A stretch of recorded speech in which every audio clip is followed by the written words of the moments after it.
We economic hitmen really have been the ones responsible for creating this first truly global empire. And we work many different ways.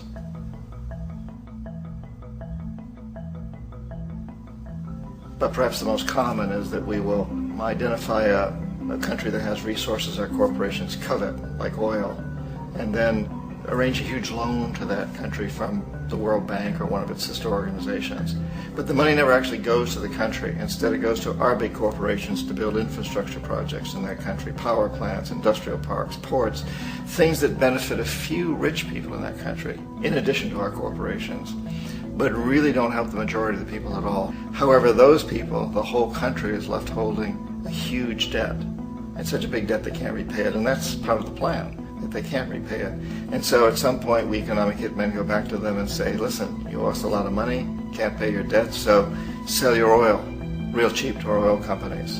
Allow us to build a military base in your country, or send troops in support of ours to someplace in the world like Iraq, or vote with us on the next UN vote.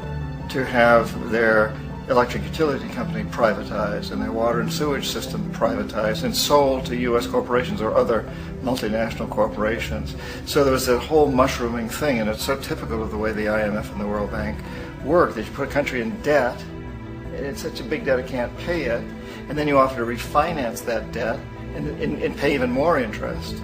And you demand this quid pro quo, which you call a conditionality or good governance, which means basically that they've got to sell off their resources, including many of their social services, their utility companies, their school systems sometimes, their penal systems, their insurance systems, to foreign corporations. So it's a double, triple, quadruple whammy. The precedent for economic hitmen really began back in the early 50s when democratically elected Mossadegh, who was elected in Iran. He was considered to be the hope for democracy in the Middle East and around the world. He was Time Magazine's Man of the Year. But one of the things that he'd run on and began to implement was the idea that foreign oil companies needed to pay the Iranian people a lot more for the oil that they were taking out of Iran. The Iranian people should benefit from their own oil. Strange policy. We didn't like that, of course. But we were afraid to do what we normally were doing, which was to send in the military. Instead, we sent in one CIA agent, Kermit Roosevelt, Teddy Roosevelt's relative. And Kermit went in with a few $1 million and was very, very effective and efficient. And in a short amount of time, he managed to get Mossadegh overthrown and brought in the Shah of Iran to replace him, who always was favorable to oil. And it was extremely effective. Mobs overflow Tehran.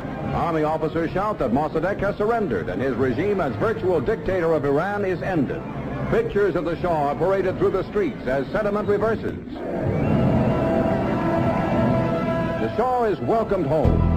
So back here in the United States, in Washington, people looked around and said, wow, that was easy and cheap. So this established a whole new way of manipulating countries, of creating empire. The only problem with Roosevelt was that he was a card-carrying CIA agent, and had he been caught, the ramifications could have been pretty serious. So very quickly at that point, the decision was made to use private consultants to channel the money through the World Bank or the IMF or one of the other such agencies, to bring in people like me who worked for private companies, so that if we got caught, there would be no governmental ramifications.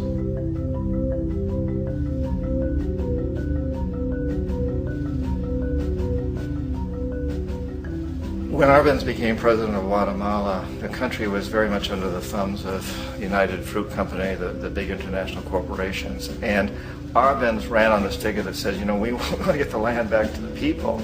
And once he took power, he was implementing policies that would do exactly that, give the land rights back to the people. United Fruit didn't like that very much.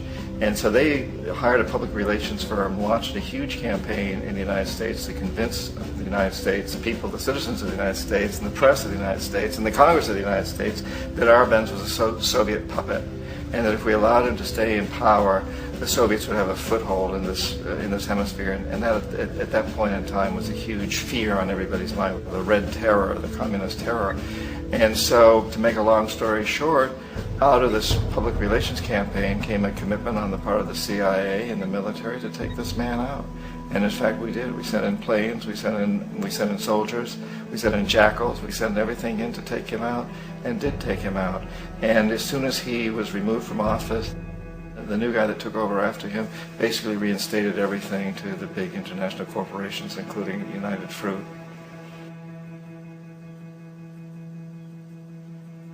Ecuador for many, many years had been ruled by pro-U.S. dictators, often relatively brutal.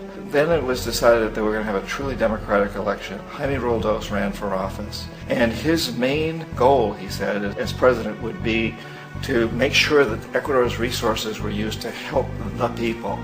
And he won, overwhelming, by more votes than anybody had ever won anything in Ecuador. And he began to implement these policies to make sure that the profits from oil went to help the people. Well, we didn't like that in the United States. I was sent down as one of several economic hitmen to change Roldos, to corrupt him, to bring him around, to let him know, okay, you can get very rich, you and your family, if you play our game, but if you continue to try to keep these policies you've promised, you're going to go. He wouldn't listen. He was assassinated. As soon as the plane crashed, the whole area was cordoned off. The only people allowed in were U.S. military from a nearby base and some of the Ecuadorian military.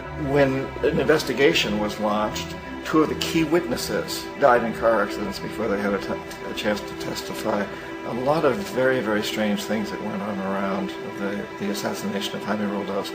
I, like most people who've really looked at this case, had absolutely no doubt that it was an assassination. And of course, in my position as an economic hitman, I was always expecting something to happen to Jaime, whether it be a coup or assassination, I wasn't sure, but that he would be taken down because he was not being corrupted. He would not allow himself to be corrupted the way we wanted to corrupt him.